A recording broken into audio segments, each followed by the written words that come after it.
O Livro dos Médiuns, primeira parte, capítulo 1. Há espíritos? A dúvida no que concerne à existência dos espíritos tem como causa primária a ignorância acerca da verdadeira natureza deles. Geralmente são figurados como seres à parte na criação e de cuja existência não está demonstrada a necessidade. Muitas pessoas, mais ou menos como as que só conhecem a história pelos romances, apenas os conhecem pelos contos fantásticos com que foram acalentadas em criança. Sem indagarem se tais contos, despojados dos acessórios ridículos, encerram algum fundo de verdade, essas pessoas unicamente se impressionam com o lado absurdo que eles revelam, sem se darem ao trabalho de tirar a casca amarga para achar a amêndoa, rejeitam o todo. Como fazem relativamente à religião os que, chocados por certos abusos, tudo englobam numa só condenação. Seja qual for a ideia que dos espíritos se faça, a crença neles necessariamente se funda na existência de um princípio inteligente fora da matéria. Essa crença é incompatível com a negação absoluta deste princípio. Tomamos, consequentemente, por ponto de partida, a existência, a sobrevivência e a individualidade da alma. A existência, a sobrevivência e a individualidade que tem no espiritualismo a sua demonstração teórica e dogmática, e no espiritismo a demonstração positiva. Abstraímos por um momento das manifestações propriamente ditas e, racionando por induzão, vejamos a que consequência chegaremos. Desde que se admite a existência da alma e sua individualidade após a morte, forçoso é também que se admita, primeiro, que a sua natureza difere da do corpo visto, que separada deste deixa de ter as propriedades peculiares ao corpo. Segundo, que goza da consciência de si mesma, pois que é passível de alegria ou de sofrimento, sem o que seria um ser inerte, caso em que possuí-la de nada nos valeria. Admitindo isso, tem-se que admitir que essa alma vai para alguma parte, que venha a ser feito dela e para onde vai? Segundo a crença vulgar, vai para o céu ou para o inferno. Mas onde ficam o céu e o inferno? Dizia-se outrora que o céu era em cima e o inferno embaixo. Porém, o que são o alto e o baixo no universo? Uma vez que se conhecem a esfericidade da Terra, o movimento dos astros, movimento que faz com que o que em dado instante está no alto esteja 12 horas depois embaixo, e o infinito do espaço através do qual o olhar penetra, indo a distâncias consideráveis. Verdade é que por lugares inferiores também se designam as profundezas da terra, mas que vêm a ser as profundezas desde que a geologia as esquadrinhou, que ficaram sendo igualmente as esferas concêntricas chamadas céu de fogo, céu das estrelas, desde que se verificou que a Terra não é o centro dos mundos, que mesmo o nosso Sol não é único, que milhões de sóis brilham no espaço, constituindo cada um o centro de um turbilhão de planetários. Aqui ficou reduzida a importância da Terra mergulhada nessa imensidade. Porque injustificável privilégio este, quase imperceptível grão de areia, que não avulta pelo seu volume, nem pela sua posição, nem pelo papel que lhe cabe desempenhar.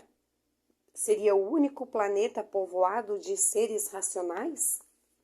A razão se recusa a admitir semelhante nulidade do infinito e tudo nos diz que os diferentes mundos são habitados. Ora, se são povoados, também fornecem seus continentes para o mundo das almas. Porém, ainda uma vez que terá sido feito dessas almas, depois que a astronomia e a geologia destruíram as moradas que se lhes destinavam, e, sobretudo, depois que a teoria tão racional da pluralidade dos mundos as multiplicou ao infinito, não podendo a doutrina da localização das almas harmonizar-se com os dados da ciência, outra doutrina mais lógica lhes ensina, por domínio, não um lugar determinado e circunscrito, mas o espaço universal. Formam elas um mundo invisível no qual vivemos imersos, que nos cerca e acotovela incessantemente. Haverá nisso alguma impossibilidade, alguma coisa que repugne a razão? De modo nenhum. Tudo ao contrário nos afirma que não pode ser de outra maneira.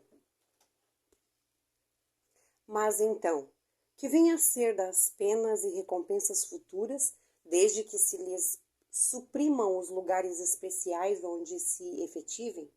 Notai que a incredulidade com relação a tais penas e recompensas provém geralmente de serem umas e outras apresentadas em condições inadmissíveis. Dizei, em vez disso, que as almas tiram de si mesmas a sua felicidade ou a sua desgraça, que a sorte lhes será subordinada ao estado moral, que a reunião das que se votam mútua simpatia e são boas representa para elas uma fonte de ventura, que de acordo com o grau de purificação que tenham alcançado, penetram e entreveem coisas que almas grosseiras não distinguem. E toda a gente compreenderá sem dificuldade.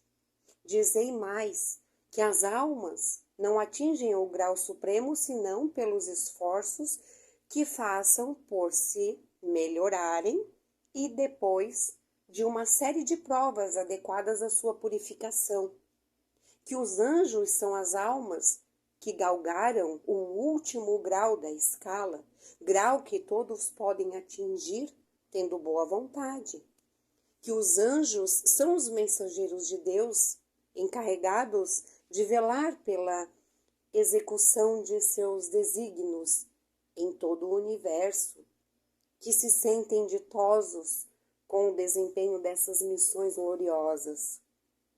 E lhes tereis dado à felicidade um fim mais útil e mais atraente do que fazendo-a coincidir numa contemplação perpétua, que não passaria de perpétua inutilidade. Dizei finalmente que os demônios são simplesmente as almas dos maus ainda não purificadas, mas que podem, como as outras, ascender ao mais alto cume da perfeição. E isto parecerá mais conforme a justiça e a bondade de Deus do que a doutrina, que os dá como criados para o mal e ao mal destinados eternamente. Ainda uma vez, aí tendes o que a mais severa razão, a mais rigorosa lógica, o bom senso, em suma, podem admitir. Ora, essas almas que povoam o espaço são precisamente o a que se chama espíritos. Assim, pois, os espíritos não são senão as almas dos homens despojadas do invólucro corpóreo, mas hipotética lhe seria a existência se fossem seres à parte. Se, porém, se admitir que há almas, necessário também será se admitir que os espíritos são simplesmente as almas e nada mais.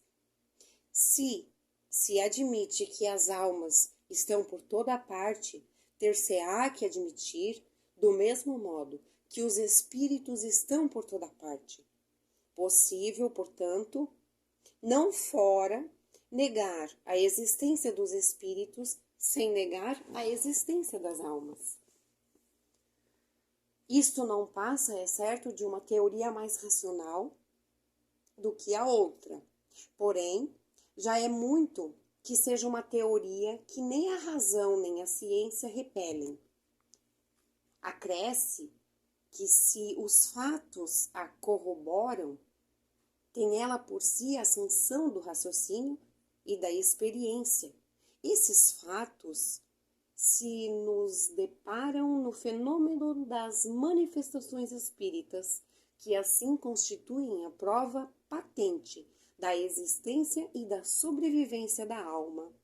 Muitas pessoas há, entretanto, cuja crença não vai além desse ponto, que admitem a existência das almas e, consequentemente, a dos espíritos, mas que negam a possibilidade de nos comunicarmos com eles pela razão, dizem, de que seres imateriais não podem atuar sobre a matéria.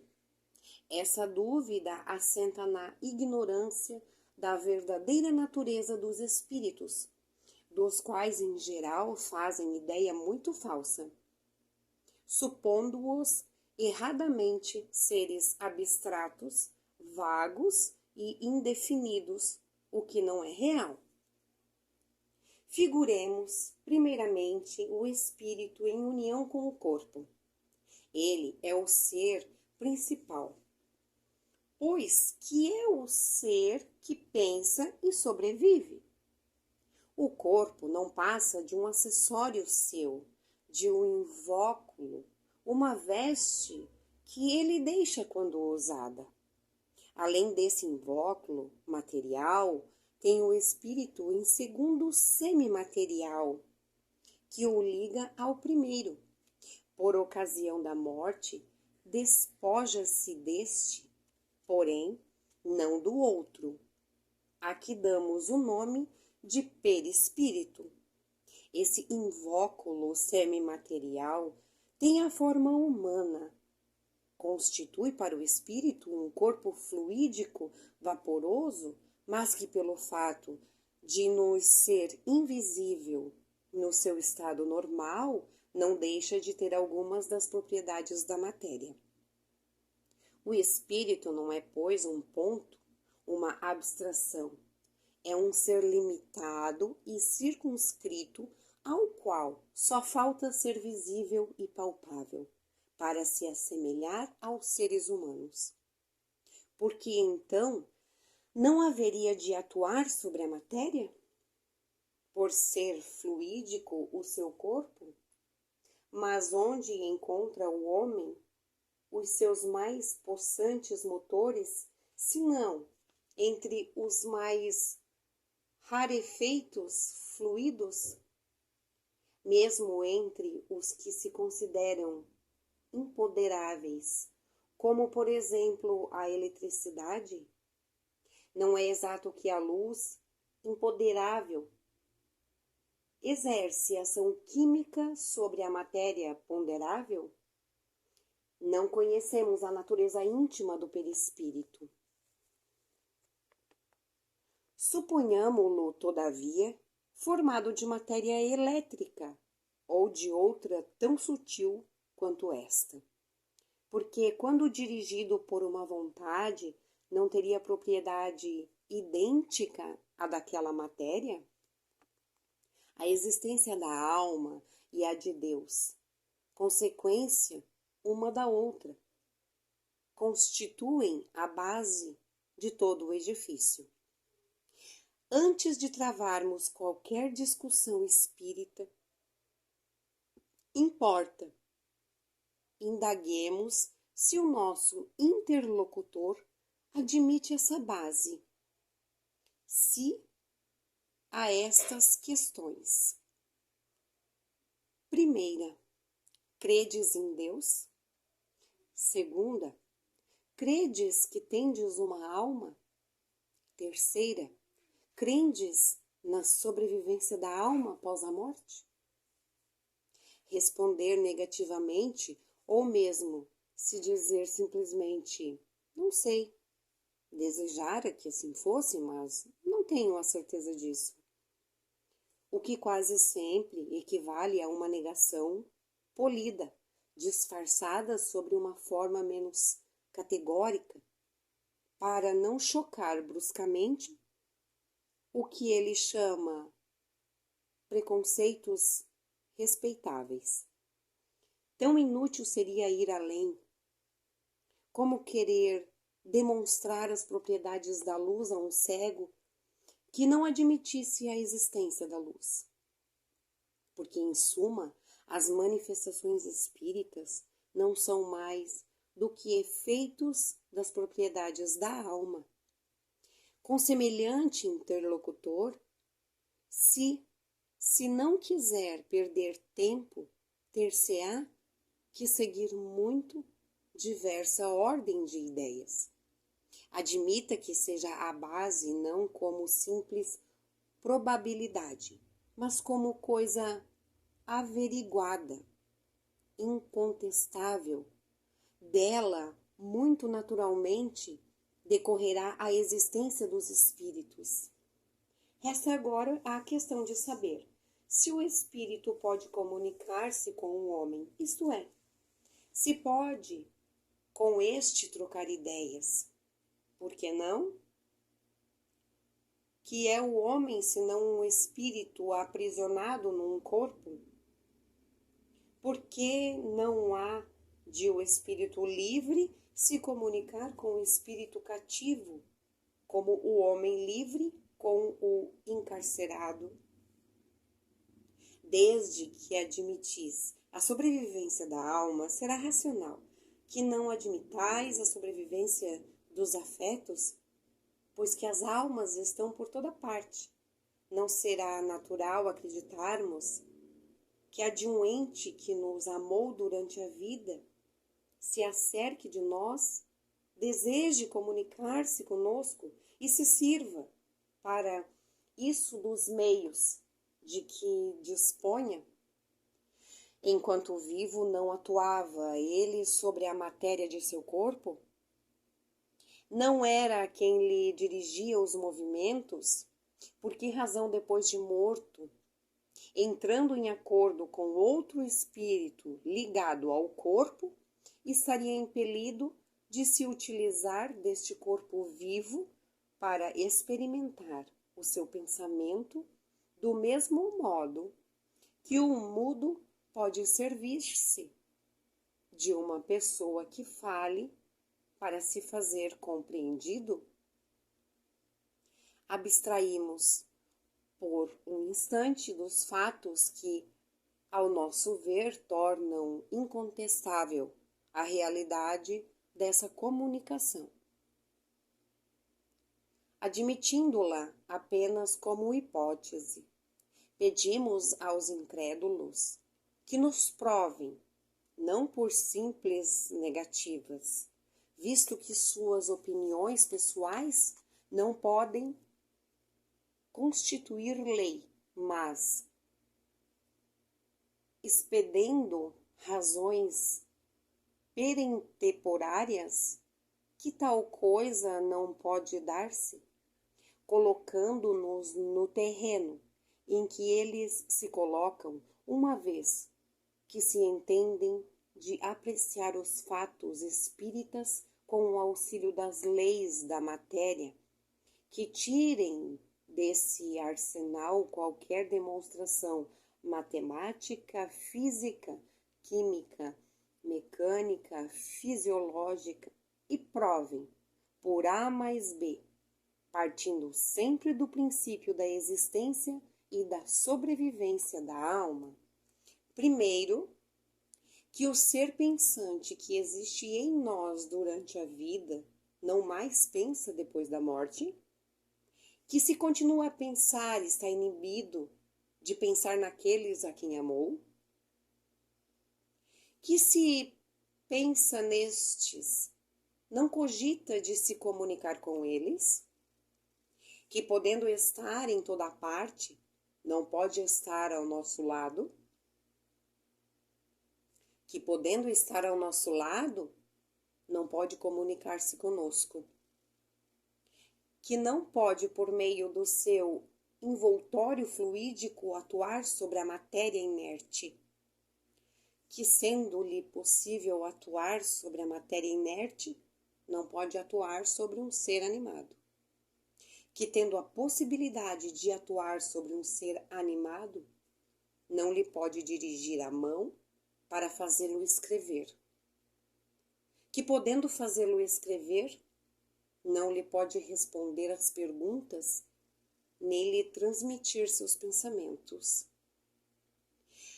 Quando os adversários do espiritismo nos provarem que isto é impossível, aduzindo razões tão patentes, quais as com que Galileu demonstrou que o Sol não é que gira em torno da Terra, então poderemos considerar-lhes fundadas as dúvidas. Infelizmente, até hoje, toda a argumentação a que recorrem se resume nestas palavras: não creio. Logo, isto é impossível. Ora, nós lhes damos, pelos fatos e pelo raciocínio, a prova de que elas são reais. Mas, se não admitem nenhuma nem outra coisa, se chegam mesmo a negar o que veem, toca-lhes a eles provar o que nosso raciocínio é falso e que os fatos são impossíveis.